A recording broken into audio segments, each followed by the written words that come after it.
ನನ್ನ ಎಲ್ಲ ಯೂಟ್ಯೂಬ್ ವೀಕ್ಷಕರಿಗೆ ನಮಸ್ಕಾರಗಳು. ನೋಡಿ, ನಮ್ಮ ಕೋಳಿ ಸಾಕಾಣಿಕೆ ಈ ರೀತಿ ನಡೆದಿದೆ. ದಯವಿಟ್ಟು ಎಲ್ಲರೂ ಕ್ಷಮಿಸಬೇಕು ನಮ್ಮ ಸಬ್ಸ್ಕ್ರೈಬರ್ಸ್ ಎಲ್ಲ. ಯಾಕಂದರೆ ಒಂದು ವಾರ 10 ದಿನ ಆಯಿತು ವೀಡಿಯೋಗಳು ಮಾಡಿದ್ದಿಲ್ಲ. ಯಾಕಂದರೆ ನಾವು ಕೆಲಸದಲ್ಲಿ ಬೇರೆ ಕೆಲಸದಲ್ಲಿದ್ವಿ. ನೋಡಿ, ಈಗ ಬೆಳಗ್ಗೆ ಎದ್ದ ತಕ್ಷಣ ನಾವೇನು ಮಾಡಿದ್ದೀವಿ, ಇದನ್ನು ತೊಳೆದು ಇದರಲ್ಲಿ ನೀರು ಹಾಕಿಟ್ಟು ಇದರಲ್ಲಿ ಮಿಕ್ಸ್ ಕಾಳುಗಳನ್ನು ತಂದು ಈ ರೀತಿ ಚೆಲ್ಲಿದ್ದೀವಿ. ಎಲ್ಲ ತಿಂತಾಯಿದ್ದಾವೆ. ಈಗ ಬೆಳಗಿನ ತಿಂಡಿ ಮಾಡ್ತಾಯಿದ್ದಾವೆ. ಆಮೇಲೆ ಒಂದು ಸ್ವಲ್ಪ ಹೊತ್ತು ಬಿಟ್ಟ ಮೇಲೆ ಇನ್ನು ಉಳಿದಂತಹ ಕಾಯಿ ಪಲ್ಯ, ಆಮೇಲೆ ಮನೆಯಲ್ಲಿ ಏನಾರು ಉಳಿದಿದ್ದ ಅನ್ನ ಅದು ಇದು ತಂದು ಹಾಕಬೇಕು. ನೋಡಿ, ಈ ಕಡೆ ಅಲ್ಲಿ ನಮ್ಮ ಮರಿಗಳು ತಿರುಗಾಡ್ತಾ ಇದ್ದಾವೆ.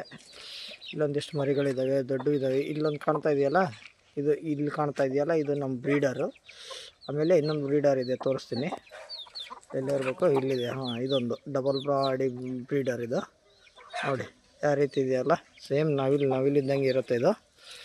ನೋಡಿ, ಈ ಬ್ರೀಡು ಮತ್ತು ಆಮೇಲೆ ಈ ಫೈಟರ್ ಬ್ರೀಡು, ಇವೆರಡು ಮಾತ್ರ ನಮ್ಮ ಫಾರಮಲ್ಲಿ ಮೇಂಟೈನ್ ಮಾಡ್ತಾಯಿದ್ದೀವಿ. ಯಾಕಂದರೆ ಒಳ್ಳೆ ಬ್ರೀಡ್ ಬರಲಿ ಅನ್ನೋ ಒಂದು ಉದ್ದೇಶಕ್ಕೋಸ್ಕರ ಮಾಡ್ತಾಯಿದ್ದೀವಿ. ಈಗ ಸದ್ಯ ಮಟ್ಟಿಗೆ ನಮ್ಮ ಹತ್ರ ಇಷ್ಟು ಕೋಳಿ ಇದ್ದಾವೆ.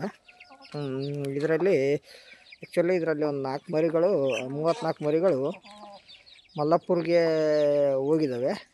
ಇಲ್ಲಾಂದ್ರೂ ಇನ್ನೂ ನಮ್ಮ ಫಾರಮಲ್ಲಿ ಇನ್ನೂ ಜಾಸ್ತಿ ಕೋಳಿ ಕಾಣ್ತಾಯಿದ್ವು. ಆಮೇಲೆ ದೊಡ್ಡ ಕೋಳಿ ಬಂದು ಈ ಥರದ್ದು 3 ಪೆಟ್ಟೆ, ಆಮೇಲೆ ಒಂದು ಅಲ್ಲಿ ಕಾಣ್ತಾ ಇದೆಯಲ್ಲ ಬ್ರೀಡರು, ಅದ್ರ ಮಗ ಒಂದು ಹುಂಜ ದಿನ್ನಿಗೆ ತೊಗೊಂಡೋಗಿದ್ದಾರೆ. ಹಾಗಾಗಿ ಸದ್ಯ ಮಟ್ಟಿಗೆ ನಮ್ಮ ಹತ್ರ ಇರೋದು ಇಷ್ಟು ಕೋಳಿಗಳು. ನಾವು ಈ ರೀತಿ ಸಾಕಾಣಿಕೆ ಮಾಡ್ತಾಯಿದ್ದೀವಿ.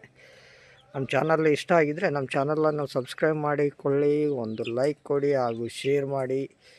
ಧನಸು ಕಲ್ಲರು ಯೂಟ್ಯೂಬ್ ಚಾನಲ್ನ ಮರಿಬೇಡಿ. ಯಾಕಂದರೆ ಮುಂದಿನ ವೀಡಿಯೋಗಳು ನಿಮಗೆ ಒಳ್ಳೊಳ್ಳೆ ವೀಡಿಯೋಗಳು ಕೊಡಬೇಕು ಅನ್ನೋದು ನಮ್ಮ ಆಸೆ. ಇನ್ನೂ ನಮ್ಮ ಹತ್ರ ಕುರಿ ಸಾಕಾಣಿಕೆ ಒಂದು ಎಸ್ಟಿಮೇಟ್ ನಡೆಸಿದ್ದೀವಿ. ಈಗ ಆಲ್ರೆಡಿ 14 ಕುರಿ ಇದ್ದಾವೆ. 20 ಕುರಿ ತಂದಿದ್ವಿ, 14 ಕುರಿ ಇದ್ದಾವೆ. ಇನ್ನೊಂದು 60 ಕುರಿಗಳು ಬರ್ತವೆ. ಮುಂದಿನ ವೀಡಿಯೋಗಳಲ್ಲಿ ಕುರಿ ಸಾಕಾಣಿಕೆ ಮತ್ತು ಕೋಳಿ ಸಾಕಾಣಿಕೆಗೆ ಒಳ್ಳೆಯ ವೀಡಿಯೋಗಳು ನಿಮಗೆ ಬರ್ಬೋದು. ನಾವು ಈಗ ನಡೆಸಿರೋಂಥ ವರ್ಕೂ ಯಾವ ರೀತಿ ಇದೆ ಅಂಥೇಳಿ ಮುಂದಿನ ವೀಡಿಯೋದಲ್ಲಿ ತಿಳಿಸ್ತೀನಿ. ದಯವಿಟ್ಟು ನಮ್ಮ ಚಾನಲನ್ನು ಸಬ್ಸ್ಕ್ರೈಬ್ ಮಾಡಿಕೊಳ್ಳಿ, ಒಂದು ಲೈಕ್ ಕೊಡಿ ಹಾಗೂ ಶೇರ್ ಮಾಡಿ ಅಂತ ಹೇಳುತ್ತಾ ಈ ವಿಡಿಯೋನ ಇಲ್ಲಿಗೆ ಮುಕ್ತಾಯ ಮಾಡುತ್ತಿದ್ದೇನೆ. ಧನ್ಯವಾದಗಳು.